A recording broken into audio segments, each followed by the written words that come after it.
اسلامی شریعت کے دلائل میں اور اس کے ماخذ کی حیثیت سے قرآن کریم احادیث شریفہ کے بعد تیسرا درجہ اجماع امت کا ہے۔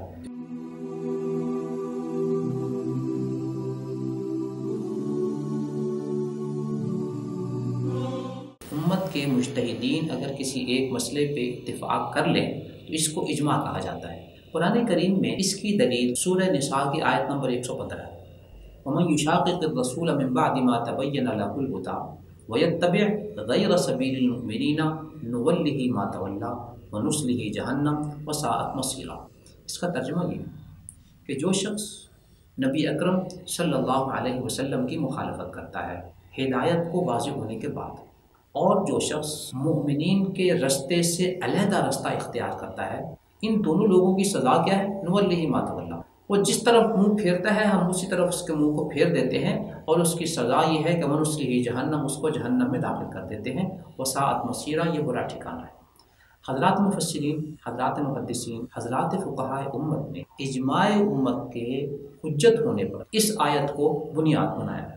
لیکن ہمارے دوست غامدی صاحب چونکہ اجماع کو تسلیم کرنے کے لیے ذہنی طور پر آمادہ نہیں ہے، وہ اپنی کتاب مقامات کے صفحہ 157 پر اجماع کے دلیل ہونے کو دین میں ایک بدعت قرار دے رہے ہیں، جیسا کہ آپ اس حوالے کو سکرین پر دیکھ رہے ہیں۔ لہٰذا یہ جو دلیل تھی محدثین، فقہاء، مفسرین کی کہ سورہ نساء کی آیت نمبر 15 اجماع کی دلیل ہے، تو وہ اس دلیل کے بارے میں اپنی کتاب مقامات کے صفحہ 158 پر لکھتے ہیں، جیسا کہ آپ سکرین میں دیکھ رہے ہیں۔ یہ استدلال کس قدر بے بنیاد ہے، یعنی سورہ نساء کی آیت نمبر 115 جس سے ان حضرات نے اجماع کے دلیل ہونے پر، اجماع کے حجت ہونے پر استدلال کیا تھا، وہ استدلال کو انتہائی بے بنیاد قرار دے رہے ہیں۔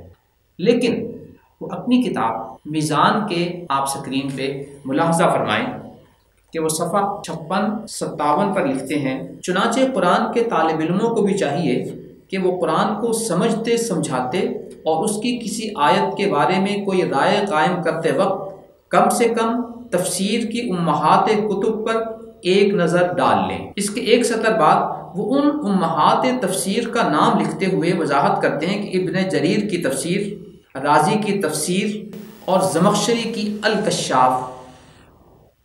سلف کے اقوال سب ابن جریر میں جمع ہیں۔ علم کلام کی قیل و قال رازی کی تفسیر کبیر میں مل جاتی ہے۔ نحو و اعراب کے مسائل الکشاف میں دیکھ لیے جا سکتے ہیں۔ یہی تفسیریں ہیں جنہیں اس فن کی امہات کہا جا سکتا ہے۔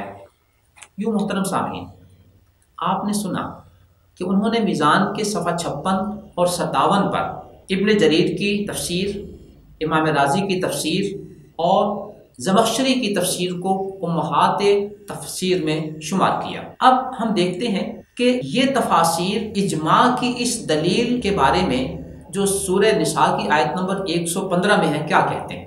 امام رازی رحمۃ اللہ علیہ اسی آیت کے ذیل میں اپنی تفسیر مفاتیح الغیب میں لکھتے ہیں، ان الشافعی سئل عن آیت فی کتاب اللہ تدل علی ان الاجماع حجۃ، کہ امام شافعی رحمۃ اللہ علیہ سے سوال کیا گیا کہ کیا قرآن کریم میں اجماع کے حجت ہونے پر کوئی دلیل ہے، تو انہوں نے سورہ نساء کی اس آیت نمبر 115 کو بطور دلیل پیش کیا۔ امام رازی اس استدلال کو یوں بیان کرتے ہیں کہ مسلمانوں کے رستے کے علاوہ کسی اور رستے کی پیروی کو اس آیت میں حرام قرار دیا گیا ہے، تو جس کا مطلب یہ نکلا کہ مسلمانوں کے رستے کی پیروی کرنا واجب ہے۔ یہی اجماع ہے کہ مسلمانوں کے رستے پر چلنا چاہیے جس پر انہوں نے اتفاق کر لیا ہے۔ یوں امام رازی رحمۃ اللہ علیہ نے اس سورہ نساء کی آیت نمبر 115 کو اجماع کے حجت ہونے پر دلیل کے طور پر پیش کیا۔